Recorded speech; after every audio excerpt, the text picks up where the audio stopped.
Are you ready? I was born ready. Yeah, you always say that, but I don't think it's true.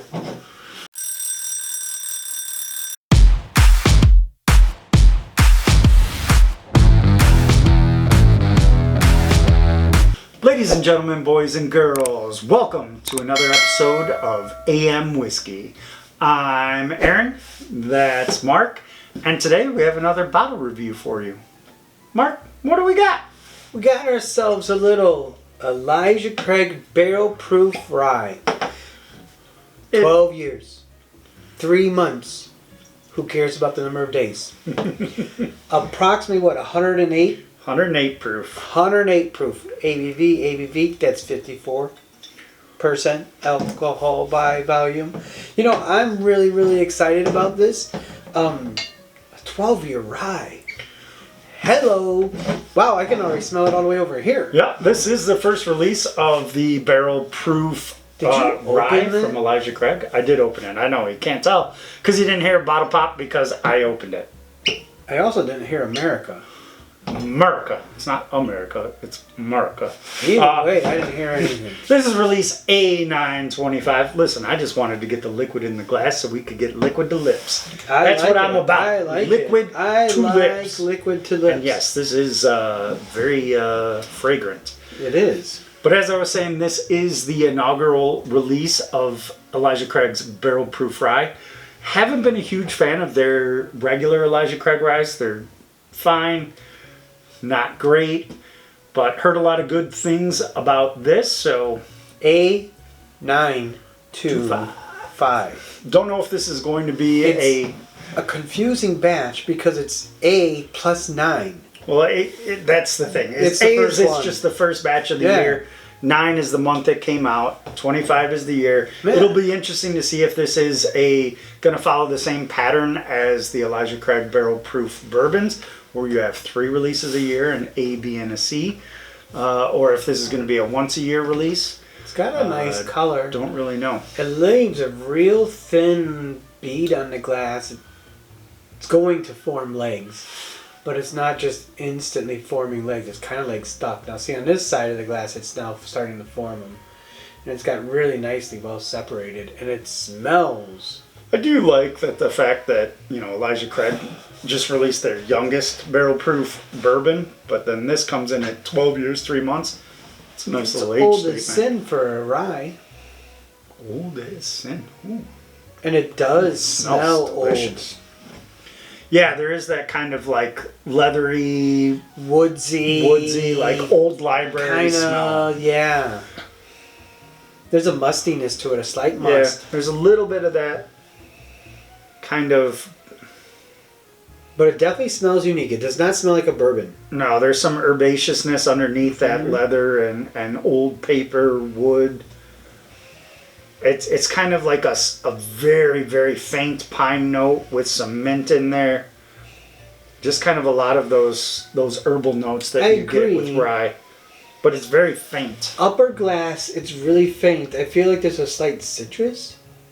I can see that. Really light though. I can see that. Ooh, that tickled my nose right there. Ooh, I got. Yeah, there is a fair amount of got in there. Like just. I'm getting more of that citrus as I'm going back to it. Yeah. Well, like I said, liquid to lips. It smells like it's gonna be really full on flavor. Wow.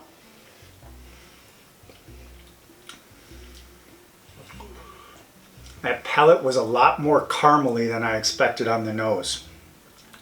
I mean, I got a lot of caramel on that. It kind of reminds me of a caramel ice cream sauce, like a Smucker's caramel sauce that you drizzle over it. A lot of caramel, right up front. A lot of herbaceousness, a lot of baking spice, pepper spice, and then I get the mint on the back of the palate. Yeah, I get most of that herbaceousness hits towards the mid-back palate. And it's still faint. It's not as strong to me as that caramel hit that I got up front, which is kind of weird. I did get the caramel, and then caramel lasted for like a 2-3 count, maybe 3. And then it started going to this blossoming of of spice and herbaceousness, and then on the back side of that intensity was the mint. I mean, it's still on my palate right now, but what I'm left with is maybe the citrus and mint. Yeah, there is a little bit. I really like it. It's tasty. There's a lot going on in it. The nose is really complex. There is a lot going on. I am getting most of this on the mid to back palate. You know, I get that hit of like caramel sweetness right on the tip of my tongue as I first take it in, but then it goes fully into the mid back palate with some of that just you know, tiny bit of citrus, but then it is though just some classic herbal, spicy, like, you know, but they're all just like hints. It's not like it's punching you in the mouth with that. It's very delicate. Mint. It's very not delicate. Like it's punching you in the mouth. Yeah. With the citrus. This is barrel proof. It is barrel proof, yeah. So it isn't watered down. No, sir. That's interesting. It's really a low proof for a barrel proof. I love the mustiness on the nose, though. Yeah. I think it's really well balanced. That hit of sweet up front. Mm-hmm. That gets into that delicate herbalness. There's no dill on this. I don't get any dill. No. But I do get a little bit of that mintiness. I get almost, like, after rinsing my palate and then taking a sip right after, the caramel's got a chocolate hue right at the back end of it before it converts into the spice portion. I could see that. I really like it. The proof point is nice. In the year of no rise, this is going to be a top contender. Yeah, it's pretty tasty. I'm trying to figure out.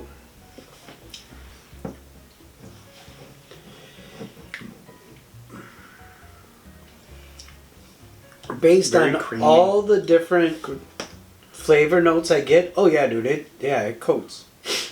All the different flavor notes I get, wow. The complexity of the whiskey. As I dump some on the table.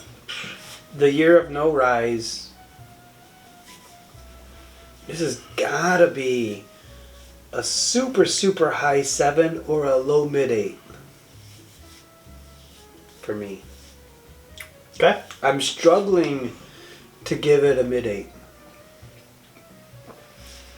Even though, Jesus, Christmas, did you make a lake over there or something? Well, I mean, I was just... I wasn't paying attention. I mean, I know he said he got some on the table, but if he moves his hands, you're going to see that Lake Aaron got created over here. Yeah, half his pours on the table.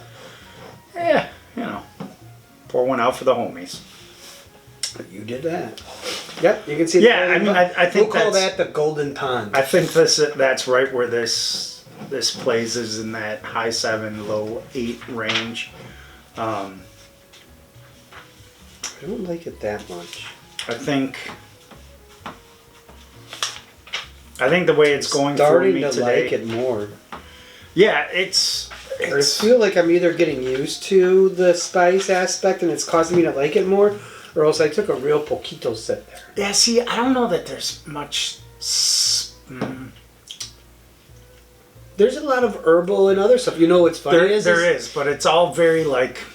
Well, I think the spice that I was getting is that book note, the warehouse, the wood, the age, right, the tannins, because there are those aspects. I'm actually starting to like it more and more. Yeah. It definitely drinks old or aged. I'm going 8.1. Wow. I like it. I think it drinks really nice, very smooth. It offers a little bit for everybody. I think a bourbon drinker could get down with this. Yeah. I think a rye drinker will be happy with this. Yeah, they could drink it. The proof isn't overwhelming. There's a lot of flavor. It's good age. I guess you can read that, huh? 83? 83. I'm an 8.3. Okay. I do like it. And I'll be honest, I probably, prior to those last 2 sips, I was probably a 7.9. Okay. And then those last 2 sips, you hit it on the head. That herbal spice thing that I was getting mellowed and turned more into just age. Yeah. And got real easy and uniform with the rest of the palate. Like, this is a fresh crack. Yeah. This baby needs some time to sit and chill because it's gonna get really, I think, really in balance. I think this is gonna get better. I mean, I think it's pretty in balance now. I think it'll be interesting to see how it gets with some airtime, but I think that's one of the best things about this is how in balance it is. It does give you a little bit of everything. The aftertaste, like as I sit here, the long finish, yep, it's good. To me is very good. It leans more towards those rye notes, the herbal notes, where the front it's really kind of just that whole transition from sweet, more bourbon notes to those more traditional rye notes, but not overpoweringly rye. You get some of that herbaceousness, some of that pepper, some of that spice, and then that leather and wood, I think, helps balance that out to kind of tamp those down. I think it's a really good solid pour. I think it's very good, and I can tell you, for 2025, I would put this in the grouping of the 4, 5, 6 best ryes I've had all year. Yep. And it's really easy to call them out. I would agree. Well, thanks for joining us in this review of the inaugural batch of Elijah Craig Barrel Proof Rye. Have you been able to try this? Let us know what you think. And as always, keep the whiskey flowing. Cheers.